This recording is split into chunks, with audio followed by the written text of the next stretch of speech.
Similar vein, Aaron Imholte has been found to be facing a misdemeanor charge for violating a court order from his first wife. His first wife is Ashley. His second wife, the hot wife with Rekieta, is April.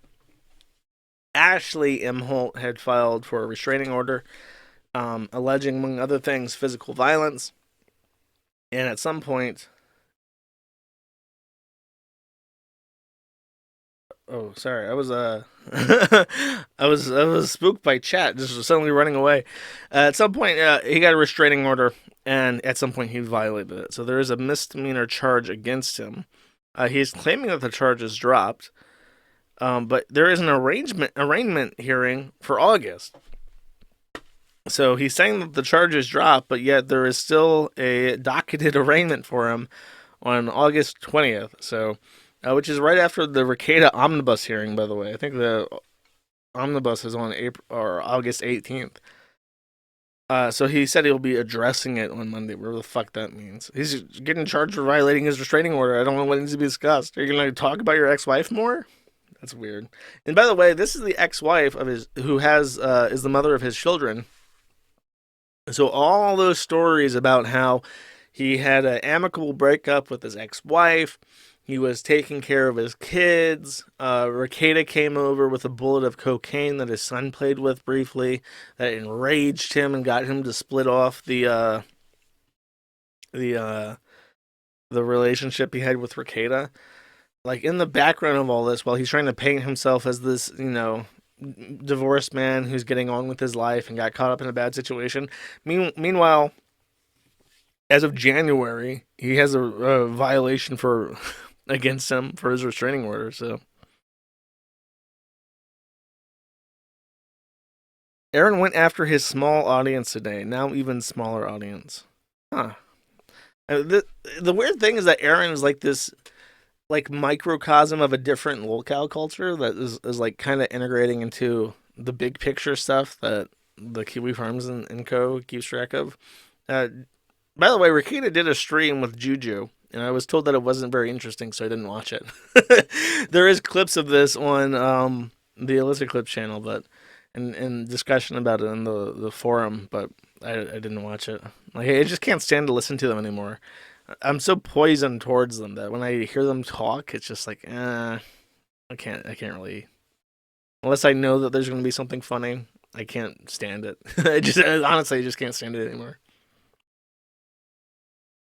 That's Aaron. Rekieta has had the first motion in his case since the appellate court kicked his case back down to the district level. Um, Randazza is still his attorney, despite some statements that Randazza had made regarding him on social media, which is the most interesting thing about this. This is docketed for, let's see, July 1st. So it should have happened. Is there any update to this? It's on Monday. I guess we don't get to hear anything about this because nothing happened. So it's just a hearing. Probably a conferencing hearing to set up the schedule for the trial. So it's probably not that interesting. The interesting thing is that it's back in motion. So Rekieta is dealing with his criminal issues regarding serious cocaine possession and negligence of the children. Uh, and now we know that the children had cocaine in their system. By the way, I got a lot of comments when I talked about Rekieta's cocaine test being positive. I had a lot of comments from people who worked in labs actually thanking me for showing confidence in the lab testing system. The people who commented were very confident that if the test showed that there was cocaine in her system, then she had ingested and metabolized cocaine. I was told by these people that the hair is washed thoroughly, that the sample is tested under certain conditions. If it came back positive, they would have ordered a second test.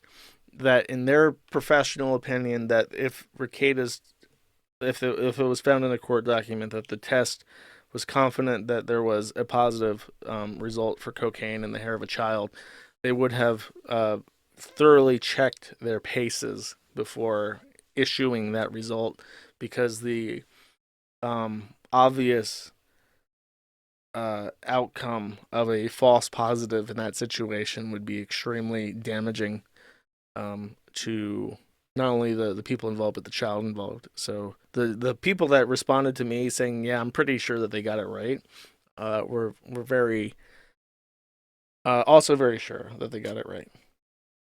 So that's it honestly doesn't look good. And when he messages me and he says that I don't know what I'm talking about, the metabolite is one that is a result of hydrolyzing with air moisture. It can be found on any sample of cocaine. A child could be lightly dusted in cocaine just by proximity. It seems like that's a lie. Maybe that's a cope. I don't know. Maybe he wants to believe that's the case, and that he doesn't want to believe that his own daughter, his 9-year old, ingested cocaine without his knowledge. Um, but I will say, when I did a really deep dive into the cocaine thing, I was very curious about it. It's one of those things where it's like, I want to be informed before I make an opinion. I don't want to go out there and just bang the drum and say, like, Rekieta is such a bad man. I can't believe he did this. Like, I didn't want to do like the moralizing grandstanding thing. So I read multiple studies about the presence, about how hair testing works, and specifically there was one about cocaine in children, and it was testing in Mediterranean cities, underprivileged, like a drug testing lab. And these people that were in this clinic were in there for unrelated reasons to drugs, but they were all very poor, and they just randomly tested everybody's hair there. Everybody who would consent, they would take their hair and the hair of their children. And if the parent tested positive for anything, they would sometimes test positive for cocaine, even if they didn't admit to using cocaine. And if they tested positive for cocaine, there was like a 10% chance that their children would also test positive for cocaine. But it would be, but her result was a higher concentration of cocaine metabolites than any of the studies kids. So I mean, it wasn't a huge N number. It was like an N 500 or something, but it's still like a lot, like 10%. There's a like to the point where I think I said this on my first coverage of this, but it really underlines why a child protective service would test the kids to begin with. If it was unheard of that a child might be ingesting cocaine in a situation like this, then they would never test the children unless they had some kind of suspicion outside of the parents are doing it. If it never happened, they wouldn't bother. Like, what's the point of that? If out of a million cases of cocaine usage, one child tested positive as well, then there would be no reason for the expenditure. But there is a reason. And it's because 10% of kids, if the parents are using, also will have cocaine in their system. That's why they do it. The government's evil, but it's not. It's not that stupid. You know what I mean? That's how it comes across to me. So yeah, it's I don't know. It's so baffling to me, and even I don't know. It makes me feel kind of like a dumbass. But even now, I'm just kind of like, did he like become a retard?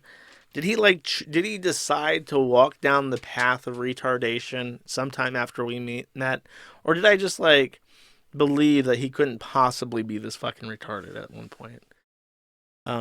I don't know. I guess if I was fooled by his guile, I'm in a large group of people because 100,000 people watch Rekieta at his absolute peak.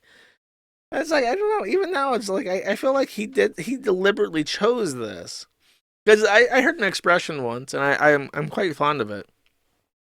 It's about how it was an expression about how the choices we make do have an impact on who we are.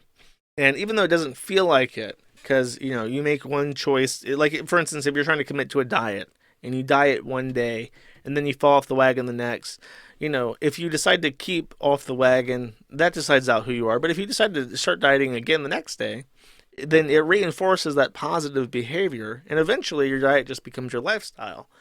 But who you are ends up, is the end result of thousands of choices. And it makes me wonder, is Rekieta somebody who was just a bad apple that very few people saw from the onset? Or did he deliberately choose a bad path 1,000 times over multiple years to become somebody who was a bad apple? I don't know. I have a copium in my head that he wasn't always bad and that he just chose poorly many, many times over years. Um, so yeah, I don't know. It frustrates me because I mentioned this on stream and shit, but it's like, why, why do I always end up like talking to people who are retards? You know? Um, yeah. You're not the only one who fell for it. I know. It still doesn't feel good though. Like his kid has cocaine in her hair. She's a 9 year old. She's a 9 year old, and her brain chemistry is going to be permanently damaged by this. Like Tetrabacks, by the way, who, as we know, our listener Tetrabacks, who apparently has an alcohol problem on some streams. He was explaining in the Man of the Internet thread that when he was a kid, he was diagnosed with ADHD and put on Ritalin or some kind of amphetamine ADHD treatment program when he was like a teenager, like a young teenager. And he says that that probably had a negative impact on his brain development, which is believable because if you give a child methamphetamine, or and it's not technically a methamphetamine, but it is an amphetamine salt, you give them that, it's gonna fuck with them. You give a child cocaine, it's gonna fuck with them. All things, everything else excluded. So just don't feel good, man. Just don't feel good. Thank you for watching this clip. This is the CACA. Remember to like and subscribe.